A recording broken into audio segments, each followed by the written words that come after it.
right, what did you guys think of Angela's speech? Just talking about how we have to connect developers to strategy. I feel like that's a kind of a great lead-in to what we're going to talk about. So thank you. If she's in the room, thank you, Angela, for the good lead-in. So I'm Michael Goff. I'm the Director of Agile Strategies at Small Footprint. I'm very passionate about Agile, but I'm also very passionate about planning. So I'm hoping today we can give you guys a feel that in the Agile world, we really should have and need to have both. And I'm Liz Carruthers. I'm also from Small Footprint. I'm an engagement manager there. And I'm really focused on helping Agile teams deliver the most value possible. Okay. So today I'm going to talk a little bit about a new concept for a framework and some ideas of how we can do better planning. And Liz is going to give an actual case study where we've tried to use this in the real world. Take it away. All right, so before we get started, I'm assuming that most of you have come in here at your own free will. So I'm very curious if you could share, a few people could share with me why and what some of the expectations you have are today before we get started. Maybe hope we achieve some of those expectations as we go through. Improve our Agile procedure in general. General Agile. Efficiency, quality.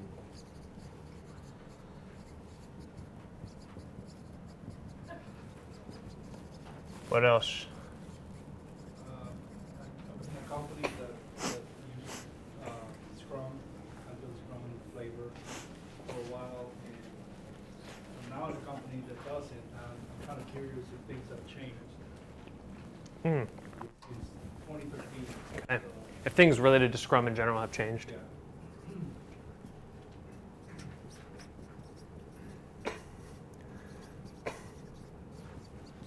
People equate Agile with just-in-time, and just-in-time is exactly that. So I'm interested in ideas of how you can inject planning into the Agile mindset. Awesome. Thank you for that. That's exactly what we're going to talk about. I pay people well to kind of preempt what we're going to do. I pay in beer for anybody interested next year. All right. Anybody else? It's a short list. So we'll make sure we cover those, and if we don't, oh, wow, I didn't even finish the last thought. Someone's got to catch me on these things.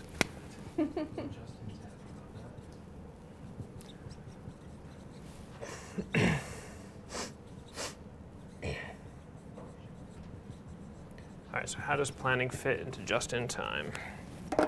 Okay, so what happened to planning? We've been doing Scrum and Agile for many years. We've gotten very good at developing in Agile, about collaborating, getting in and building Scrum teams quickly. We found ourselves very good at coaching people on how to do basic Scrum. But one thing we had was that our value that we could deliver to a customer was limited by the value of the backlog that they were able to give us. So we decided, well, okay, we want to deliver more value to our customers. Let's figure out how we can build better backlogs. And as we researched and looked into what their practices were for building the backlogs, we found that the practices were either broken and disconnected, or they were non-existent. And so we started trying to think about how can we impact this better. So this is a great quote. I found this while reading Jeff Patton's story mapping book, which is story mapping is a visualization technique for trying to help build your backlog. And I thought this was really helpful because this is from Martin Fowler, one of the co-authors of the Agile Manifesto. One of the benefits of Agile is splitting requirements into smaller chunks, but this chunking has some negative consequences. One of these is that it's easy to lose the big picture of what a software system should do. So this is one of the original co-authors of the Agile Manifesto, and over the last 15 years, he's also seen that this is a problem. We also found, so Forrester's does I can't put this down. Forrester's does a survey every 2 years about the state of Agile. And I noticed something that was pretty scary in the what are our barriers to success in an Agile implementation and Agile transformation. So I just want to read these to make sure everybody gets them. So of the top 10 reasons, 3 of these were lack of product owners' commitment from the business, lack of Agile skills in project management, backlog grooming, and planning and requirements, and connecting existing product portfolio management with Agile projects, and less than 50% do any sort of planning.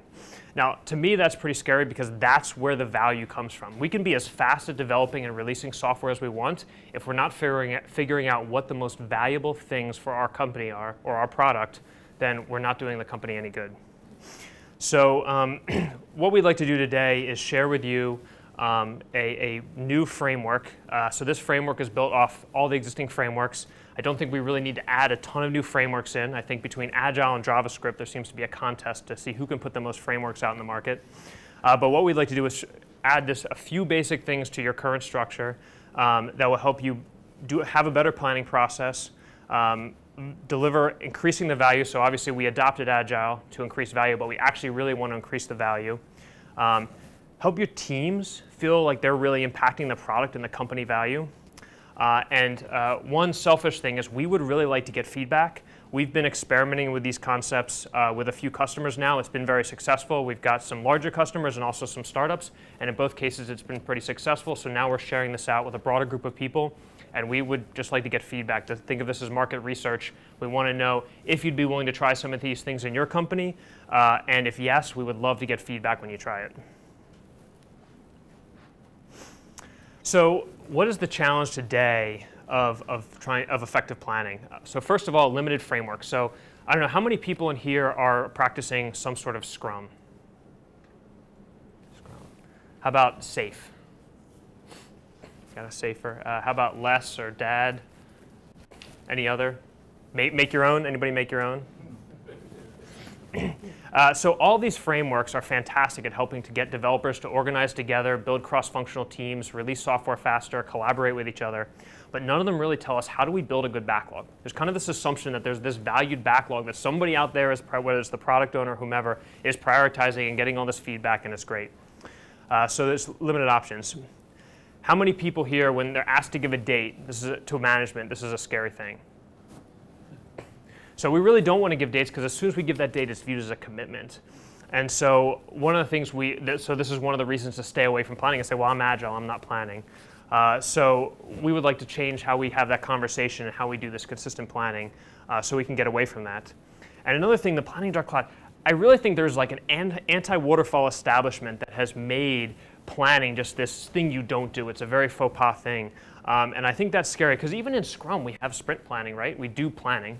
And so the idea that we would plan at another more strategic level should really happen. So why should we plan?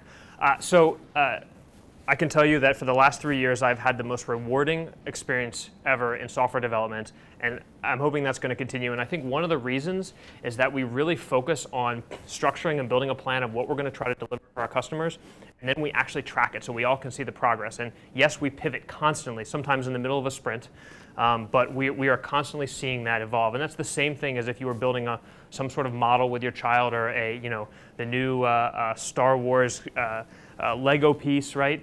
You're building something, you get to see it evolve over time, and that's part of the enjoyment is doing it. And so we want all of our teams to have that enjoyment. Second reason is reducing change. If we don't plan, then everything we do is a change. If we plan, everything we do is progress. And I stole those words directly from SAFe, and I think they're very, very important because if we have a plan, most of what we plan hopefully will be correct.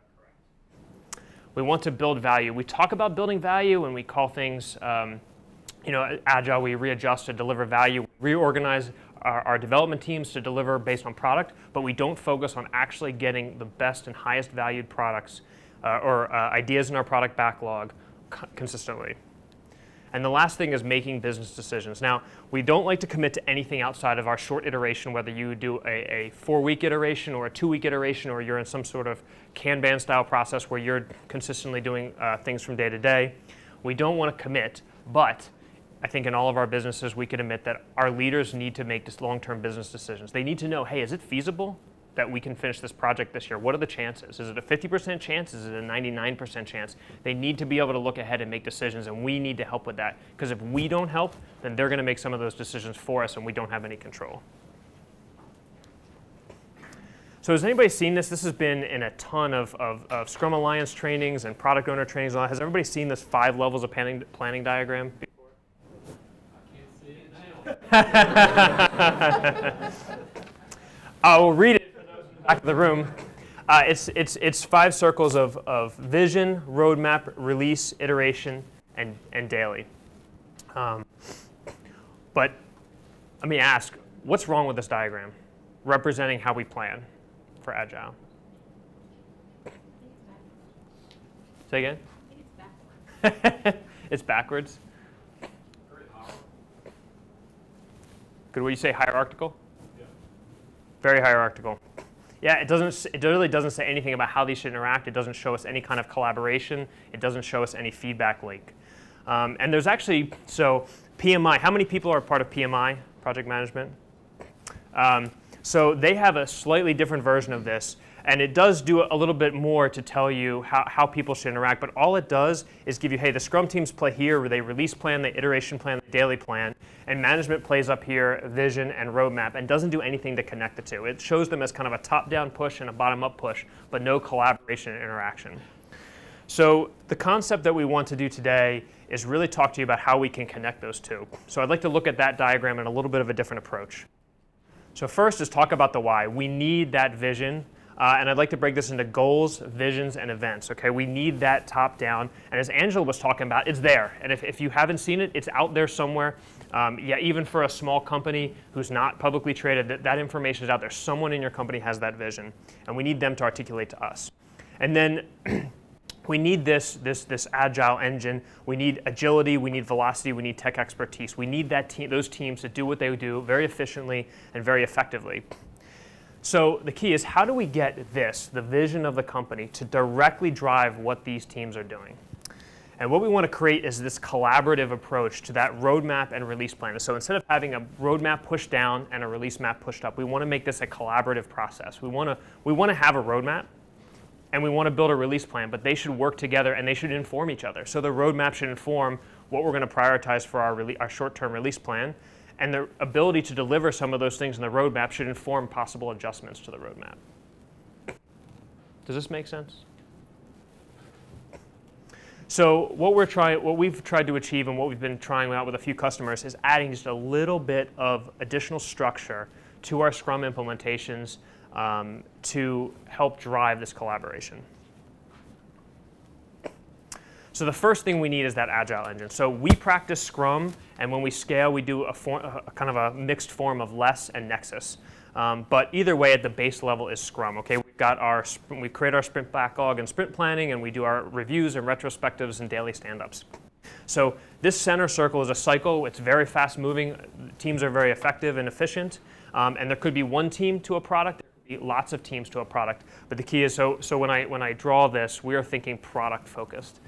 So we're not talking your entire 2,000-person IT organization. We're talking about a group of people focused on a particular product or project.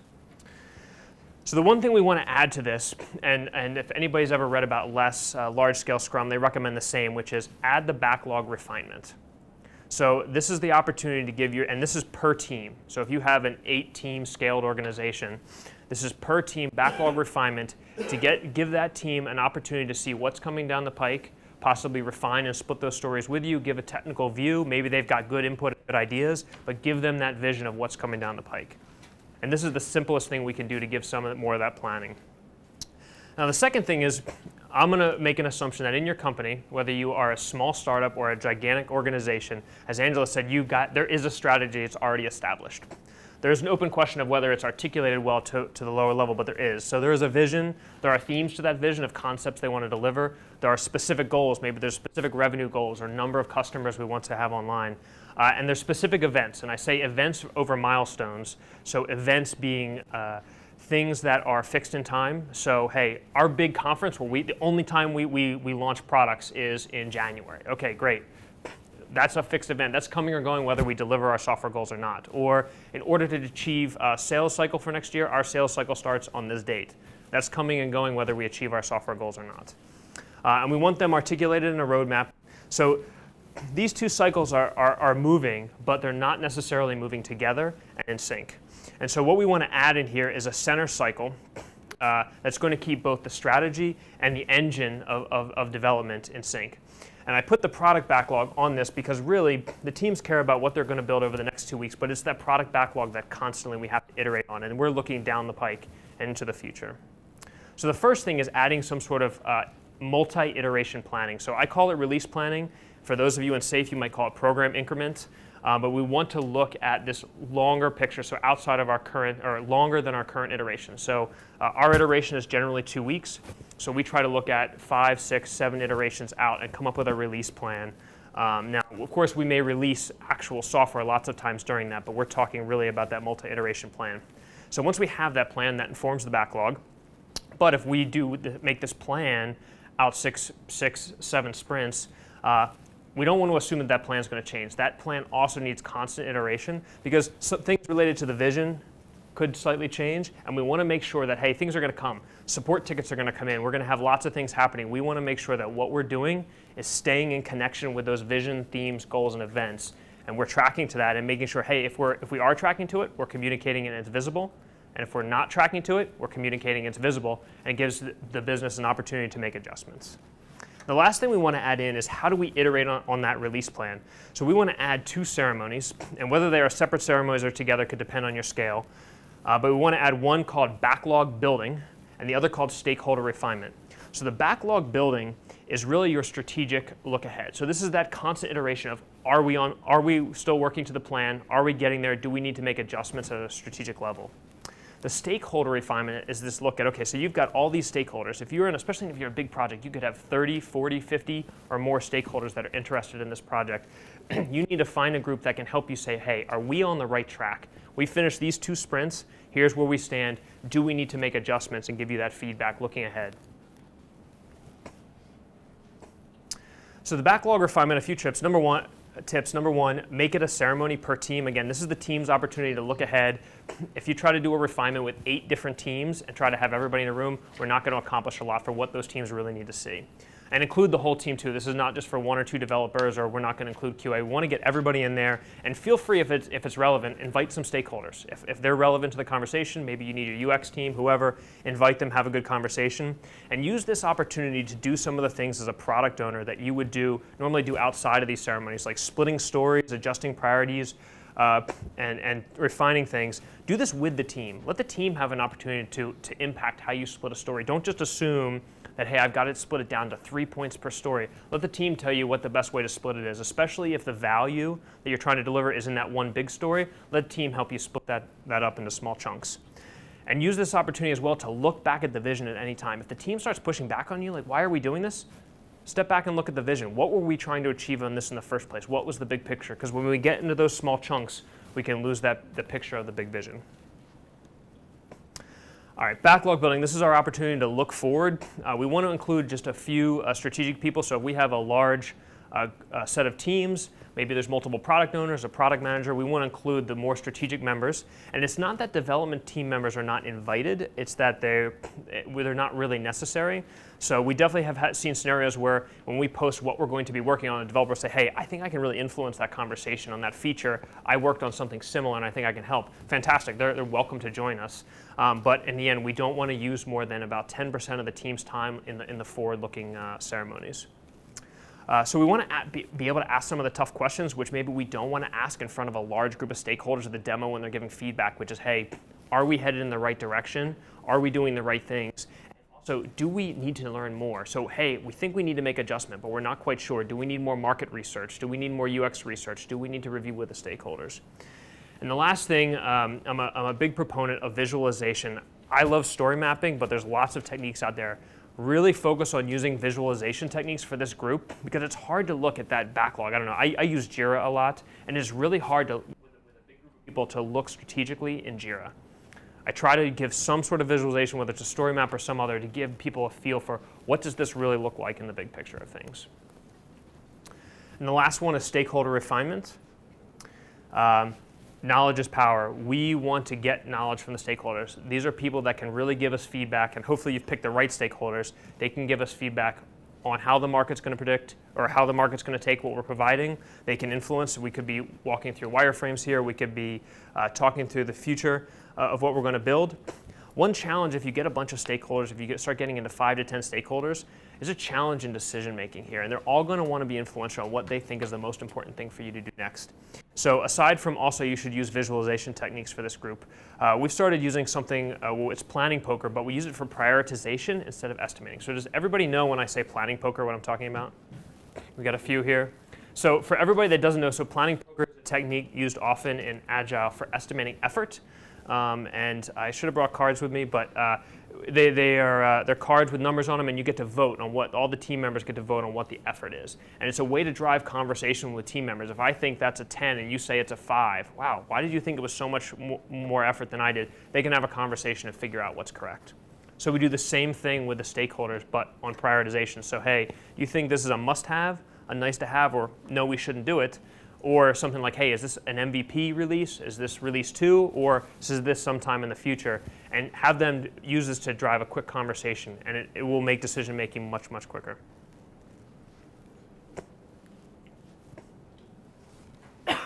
So in summary, it is not only okay, but I encourage you to build multi-iteration plans and let this help you, but also don't just sit, build the plan, and then waterfall it through the next 6 sprints. Constantly work to iterate on it. Are we still doing the right thing? Do we need to change that plan? And also make it visible. Communicate that with management, communicate it with the team, and make it constantly visible. Any questions? Comments? Concerns? Good jokes? I didn't give you a free. You get a 5-minute warning. There's a joke coming in 5 minutes. You said to add backlog refinement meetings. How often, like say you're in a 2-week sprint, like how often should we do those? Like, I would encourage, so it depends on how many teams you're supporting, but I would encourage at least once per sprint. And actually, Liz is going to talk about a case study where she can tell you in a scaled environment how many times they had to do it to keep all the teams running. Yeah, I wanted to ask on the communicate the plan and make progress visible. It's always a challenge to communicate the plan and make progress visible at higher levels in the organization, maybe at the highest levels of the organization. We're working on something really important. Do you have any thoughts on how you communicate the plan and make progress visible? So, not just to the team, but to one thing I liked about what Angela said is don't just assume that they know, or they're going to go look at, oh, I made it on that site. Everybody will just go to that site, or I sent you an email at that point in time.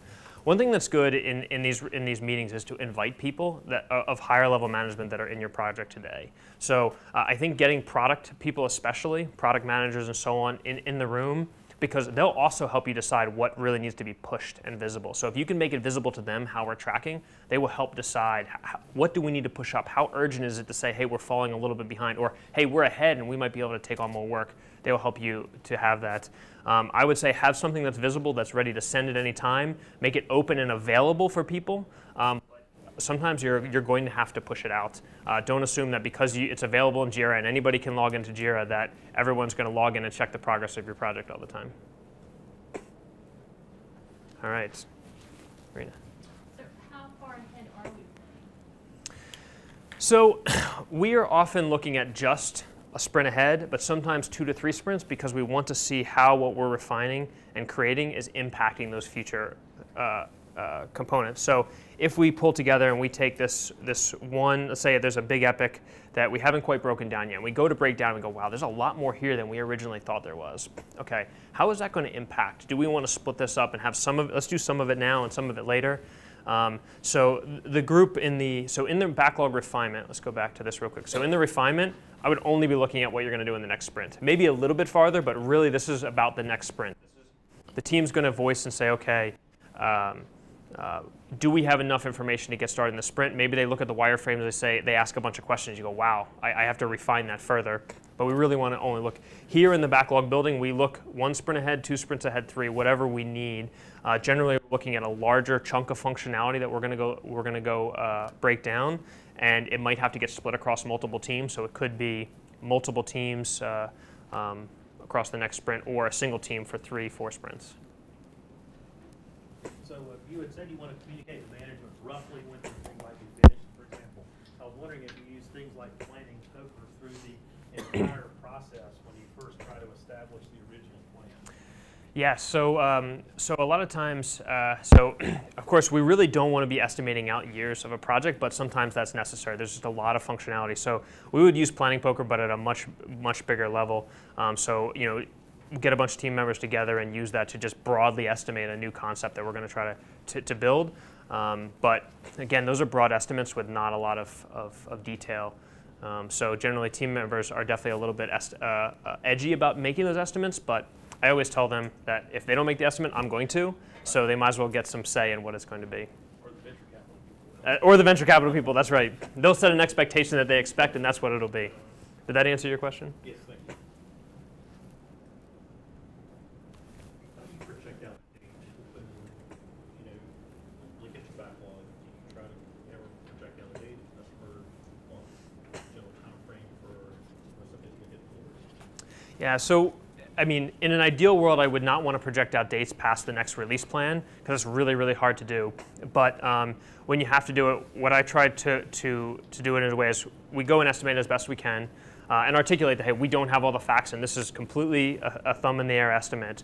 But the way I would say, instead of saying, I think we can have everything done by this date, I would say something like, I believe that we've got a 50% chance of getting this done or a 90% chance of getting this work done. We're definitely not going to get to any of this. And so it gives people an opportunity to say, okay, wow, well, that thing in the definitely not, we can't go without that. Okay, great. Then let's reprioritize that.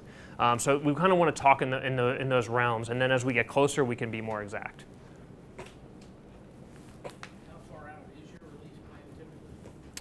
So we're doing about 12 weeks, so 6 iterations. And we try not to get too much farther than that. Even when we get to that 5th and 6th iteration, generally we're just putting big epics on the board and saying, they're roughly about this size. We could get some of it done. But the more important thing is making sure that the highest value things, the most critical things, are actually sitting at the front. And we're getting them done first. So if something happens and there's high risk, we still can get those things done. And the things that are in sprint 6, if they don't make it, no one's that concerned.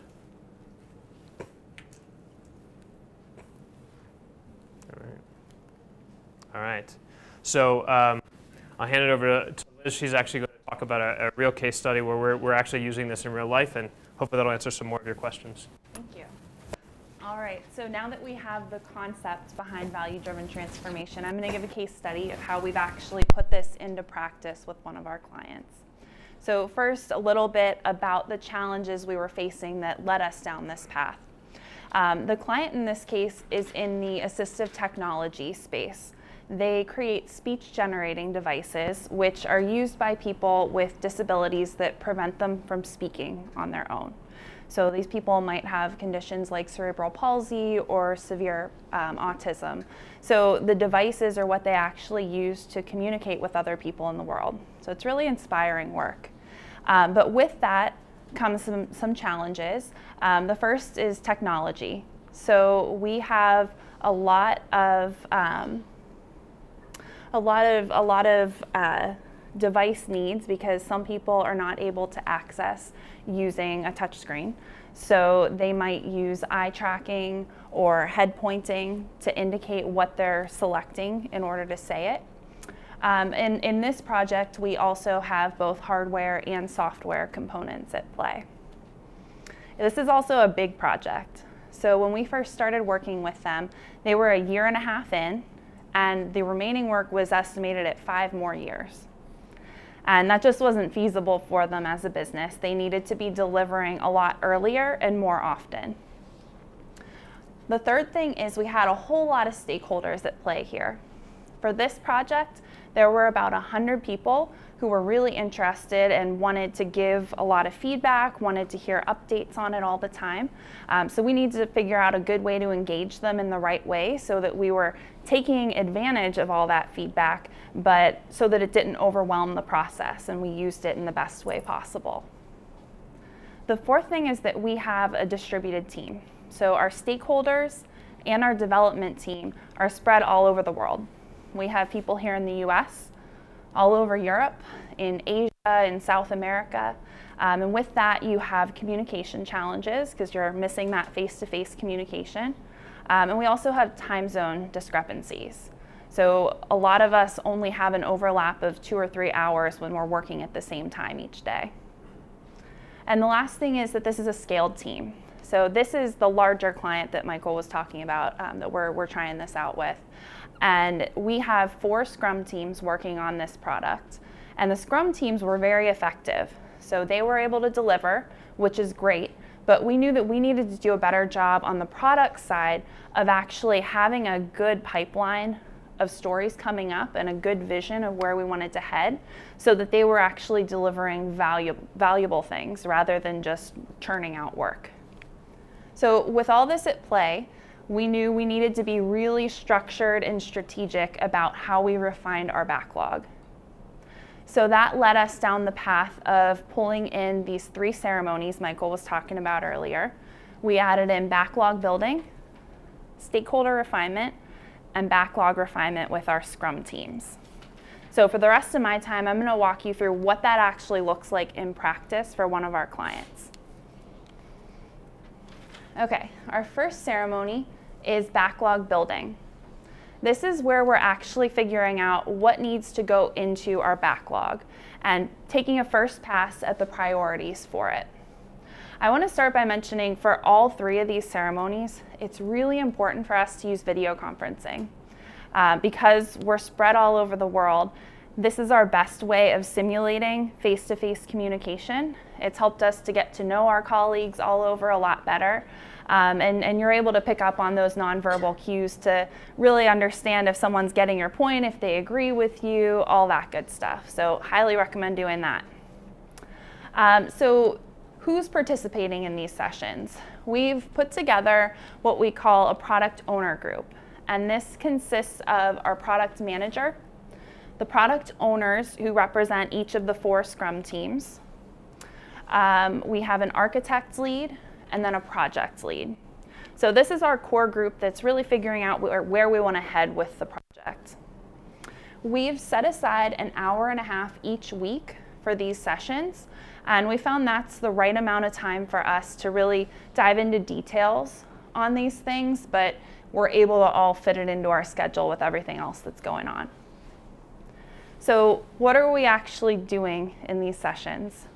Most of it's about defining the vision of where we want to head and then figuring out how we're going to do that. So we're looking at upcoming features and epics. We're trying to prioritize them based on what we understand about the business goals and market knowledge. We're also taking a feature and splitting it up into user stories. So this group is actually hands-on writing user stories in these sessions. It's a first pass. We always come back and refine them more later, but it's good to at least have that first takeaway. And really, we're doing that with story mapping. Sometimes we do stuff as simple as having a Google sheet pulled up and just chopping things up that way and screen sharing so everyone's seeing what we're doing at the same time. From there, even within an epic, so we're prioritizing all of the user stories that we've split up. We don't want to deliver everything for that feature right up front. We want to decide how can we really thinly slice this and pick the most important things to deliver in our MVP and spread it out all across our different releases and hopefully identify some things that we can actually just cut or push to a post-launch phase. So that prioritization is really important. And then we're looking at dependencies. So is there a certain Scrum team that we need to work on this because of a skill set? Or can we shift it between teams depending on workload? Also, is there another feature that really needs to be developed before it? So we want to get all that out in the wash early on so we're not surprised by any extra dependencies later. And the last thing for these sessions is we're talking about next steps. Do we want to pull in the UX folks to do some user research? Do we need wireframes to help make this a little more real?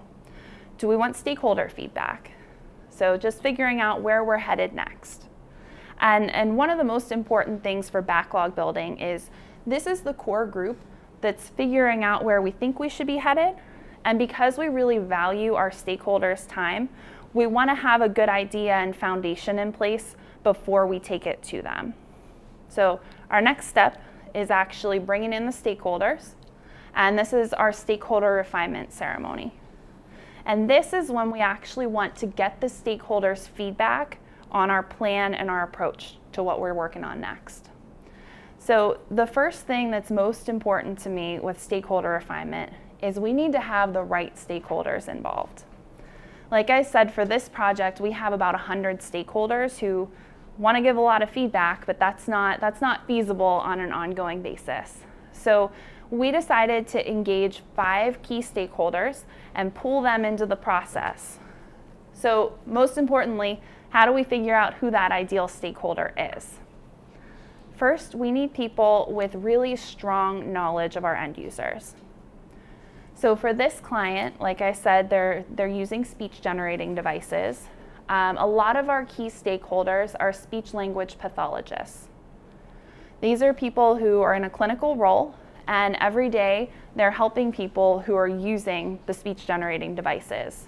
And they're involved kind of end to end. So everything from identifying that the person they're working with would benefit from one of these devices to helping them pick the right one. So they have a lot of great competitive knowledge built in there.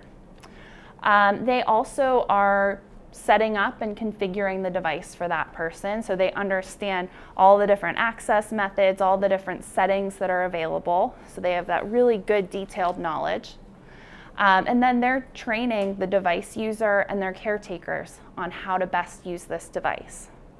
So as you can tell, these people are just a wealth of knowledge, and by bringing them into the process, we're really able to leverage that.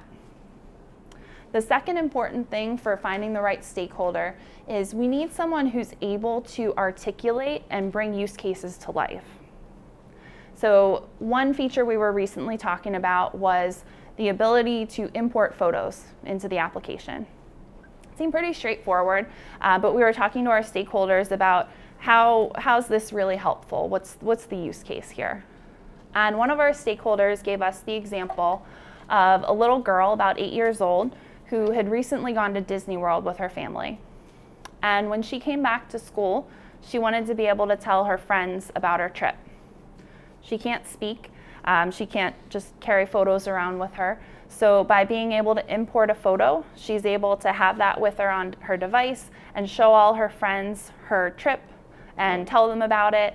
And it's like she's able to do what any other kid would do. So that's a good use case for us because it'll guide us as we're going about defining the user flow, as the UX folks are building wireframes. And then that's motivating for the developers if they actually understand the impact of what they're building. The next important thing for a stakeholder is we need someone who's going to give us candid feedback. We don't want people who just say, yeah, that looks great, because they think it's what we want to hear. If we're headed down a little path, if we need to adjust, we want to know that early so we don't spend the time building out functionality that's not going to be helpful to our users. And the last thing is, more logistically, we need people who can actually commit to being part of this process on a regular basis. So the stakeholder refinement sessions are 2 hours each week. So it's a good chunk of time for someone who's in a clinical role. But we found that for these people, they really value being part of the process. And actually, we're all saving time by having those 2 hours on the calendar every week in advance, because we know we need to be prepared as product owners with the things we want to talk about with our stakeholders. And they know if they have questions or priorities they want to discuss, that's their time to come talk to us about it. So that's been effective for us. So now that we've talked about who and when, let's talk about what's actually happening in these sessions. A lot of it is really validating assumptions. So like I said, in the backlog building sessions, the product owner group made a lot of assumptions. We tried to set out the vision and the upcoming stories that we wanted to work on. But this stakeholder refinement session is our chance to really validate that against market knowledge. These are the people who understand in the field how the devices are going to be used. They're also really close to the vision for the company. So we're able to vet our assumptions against their real knowledge and make some adjustments. We're also getting feedback on wireframes, prototypes. Again, we don't want to spend the time developing something. We want to figure out and tweak things really early on in the process. And finally, prioritizing. So at the big feature level, we want to prioritize, and also within that feature, like I said, in backlog building, we were setting out what should happen in each release. The stakeholders give a lot of good feedback on that. They'll tell us, you know, really, you could save a whole lot of time if you pushed this one out, and this other feature would really accomplish that for the user anyways. So that's a good way of really vetting it against their market knowledge. So that's stakeholder refinement, and the result of that is that we come out with validated real-life examples that will help us to guide the team and also to motivate them as we move forward in the process. Come on, there we go. All right, so our third ceremony is backlog refinement. This is held with each Scrum team. So with this client, we have 4 Scrum teams running. So we have 1 backlog refinement per Scrum team for each sprint. And this is really a ceremony for the Scrum team and the product owner. We also like to have support from UX, from the product manager, and from our architects when possible as well. We have this for 1.5 hours, and again, per team for each sprint. And we like to have it right in the middle of the current sprint, looking ahead to the stories we're planning to work on the following sprint. So this is really the team's opportunity to learn about what's coming down the pike, really get their heads around it in advance, but it's still soon enough, close enough to the start of the sprint that it's pretty fresh in their minds when it's time to actually start working on it. So in these sessions, as the product owner, I'm walking the team through the upcoming user stories. So I'm showing them the acceptance criteria we've drafted, I'm walking through the wireframes, and from there, it's really the team asking a whole lot of good questions. There's a different mentality, a different way of looking at things, that the team really asks things that the product owner group never thought of. So a lot of times we'll end up adjusting the acceptance criteria, marking up the wireframes on the fly in these sessions. It's a really good collaborative meeting. The most important thing for me as the product owner in these is that the team knows they're empowered to push back. So if I come in here with a user story that really isn't quite ready for prime time, they know that they can tell me that and raise their concerns, and I'm going to go and address it before pushing it through for the next sprint. This isn't the product owner's opportunity to just push work on the team. It's really a dialogue where we're looking at things and being very analytical together. Also in these sessions, the team is estimating the work.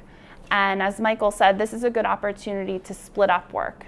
So we might come in with a bigger user story that we know needs to be split up because it's big, but I don't want to define how that's split as the product owner. I want the team to tell me how they want to work on it. So backlog refinement is a really good way for us to give the team that time to learn, think about the user stories that are coming up in advance. And again, it'll still be fresh enough in their mind when we get to sprint planning a week later. So let's talk about the results. By putting these 3 ceremonies in place, it's really helped us to have a continuous pipeline of well-refined stories. And that means that we're more confident that we're delivering the highest value features first. We've also, as a bonus, identified a lot of places that we can trim scope. We're also confident that we're giving enough details and context to the developers so that they can effectively deliver on a plan. We have reduced the timeline and the scope of the project, which is great. We took it from about 5 years remaining on it when we started working with this client down to 2 years, but we're also delivering incremental pieces of software before that.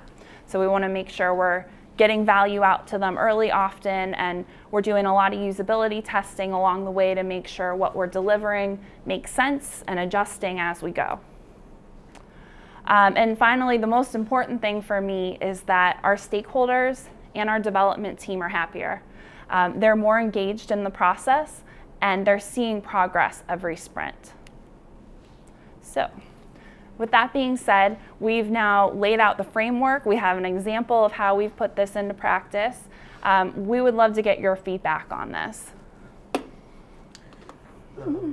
So a couple things I want to hit back on real quick as we talk about feedback. First of all, general Agile improvement. Did we cover a little bit and answer your question? has Scrum changed? Who asked that? Yeah, so I gotta be honest, I feel like Scrum itself has not changed, but I think we're realizing as we do Scrum that if we really want to deliver us the highest value product we can, there's a lot more we need to do than just this, what is involved in this basic framework. We've really got to keep applying those values and those pillars of Scrum. We have to apply them well outside of the development team. Some of the terminology has changed, like backlog refinement. Yes, that's true. Actually, I'll tell you, that's a good point. The Scrum guide did change. They changed it from grooming to refinement, and that had something to do with, in certain countries, grooming is not the best word to be using. And there was another change, which I really personally was not that happy with, but they changed from a team making a commitment in a sprint to a team making a sprint forecast. And I don't know, to me that was, so to the point someone asked about how do you communicate out when we're going to deliver, we kind of say, okay, we think we're very confident we can deliver all of this, we can deliver some of this, and we can't deliver any of that, right? And so they were thinking along those mindsets, but in a Scrum, when we really get down to this tight, I really want the team to feel committed, like we're going to do everything we can to get this done. It's their choice of what work they're going to do.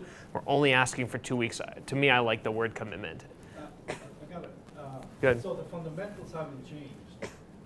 But has the length of sprints, I mean, 'cause that's a company-wide decision, right? Not necessarily. I would say, so I have found, we've tried multiple different lengths of sprints. I've found, unless you are in a really, really small team, I found that everyone likes 2 weeks. And when we've gone to circumstances where we said, oh, we've let the team say, oh, we want to change, they come back to 2 weeks. Because 3 weeks just becomes too long, and it's too long before you come back and really have these sessions. And you get the review and you get the feedback, and 1 week is too short. There's too much overhead and too many meetings to do in a single week. Does one last one, please. The poker voting, is that we used to have the Fibonacci number. Yeah. Is that still the same, yep. Even I just bought a couple new decks of cards, and it's still all Fibonacci, yep. No Liberace. And the last one, just in time, how can WIS planning fit in? Did we answer that question? Okay. Does it ever, in your opinion, does it ever seem to get cumbersome with the meetings that always have, this 3 to 5 amount of time, 1.5 hours per sprint, per scrum, or per scrum meeting, as well as the backlog refinement, that's 2 hours? So the refinement is really with the teams, and it's really the amount of time you do. We block that time, and again, in Liz's example, right, she said there's a lot of people all over the world, so having that fixed amount of time that, hey, I'm going to be dedicated. Some of these people, it's their evening. Some of it's really early morning for them. So we have this fixed amount of time. If we only need 45 minutes, we only take 45 minutes. So, and actually a good example would be this past Thursday, we actually canceled the stakeholder refinement because we said we really have no good questions, no good feedback, and unless you guys have more comments on the last demo, let's cancel, let's not waste everybody's time, because all these people are really busy, right? These are people out in the business. And to the Common and Foresters, there's a lack of commitment from the business, and this is hurting our Agile transformation. We need to say, hey, look, we're only asking for these 2 to 4 hours a week. You need to be in this demo, and you need to be in this planning session. That's it. They're fixed times, and so that's where it needs to be, and it makes it easier for them to work into their schedules. And they know we're going to be respectful of their time and only bringing up actually valuable topics. That helps too. Yeah. So, and the backlog building, we have used every minute that we have scheduled, planning the complicated projects. Even for we have a startup that we're doing this with as well, and that one is like 45 minutes is all we take, and that's probably bi-weekly. So it just kind of depends. But for the bigger projects, we use every minute of that time in longer term planning. Yeah. So this project is a very good example for a large scale, a multifaceted project. But in your experience, have you ever worked with like smaller team, maybe where we don't have all the pieces to kind of make this entire refined process? Where maybe we don't have all of the product owners present, or maybe the product manager and the lead design and the lead architect is probably the same guy. Very possible. So I would. How does that work? Repeat the question. Yeah, so the question was, how do you make it work if you're in a small organization, you don't necessarily have the people to separately fill all these roles, right? So I would say it's very important to have all the roles, and there's certain ones that we really don't want to overlap. So in basic Scrum, we don't want the product owner and the Scrum Master to be the same person. And if we can help it, we don't want everybody on the team to report to the product owner, because that defeats the purpose. We want that management structure and that people management to be separated from the what are we trying to do in this product. But I would say it's okay to have a team member also be the Scrum Master. It's okay that sometimes the product owner is also the product manager. That's very normal for roles to overlap, but you want to make sure that you know the key to the product owner is who is your decision maker. There's only one decision maker on what we have and what's in that backlog for our team, and you want to make sure that that is clear and that person is empowered to make those decisions. That person can get feedback from the team and other people. Right. Ultimately, that's the one person. So lots of other people may write stories and help out, but that is the one person that owns the priority of what we're going to do. Yep, go ahead. Has the size of the team changed, or back in 20 or whatever those years? The recommended size of a team, including the Scrum Master, developers, et cetera, product owners, no more than 8. Is that still applies?